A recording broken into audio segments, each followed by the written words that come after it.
বছরে মাত্র 1 টাকা গুরুদক্ষিণা নেন এই মাস্টার মশাই। হ্যাঁ, টানা 21 বছর ধরে বার্ষিক মাত্র 1 টাকার বিনিময়ে শিক্ষকতা করে চলেছেন তিনি। বয়স ছুঁয়েছে 80, তবে তার পেশাদারিত্ব হার মানাবে আপনাকেও। দীর্ঘ 39 বছর স্কুলে মাস্টারি করে অবসর নেওয়ার পর একদিন এক গ্রাম থেকে আসা 3 জন আদিবাসী মেয়ে এই মাস্টার মশাইয়ের কাছে পড়তে চায়, কিন্তু মাইনে দেওয়ার মতো সামর্থ্য তাদের ছিল না। উত্তরে এই মাস্টার মশাই পড়াতে রাজি হয়ে যান, বছরে মাত্র 1 টাকার বিনিময়।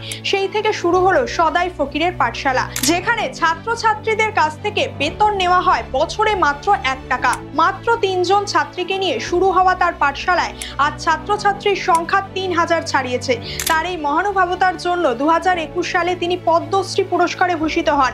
80 বছর বয়সী এই বৃদ্ধ মাস্টারমশাই যেন আমাদের চোখে আঙ্গুল দিয়ে দেখিয়ে দিয়েছেন নিঃস্বার্থভাবে কিভাবে সমাজ গড়া যায়।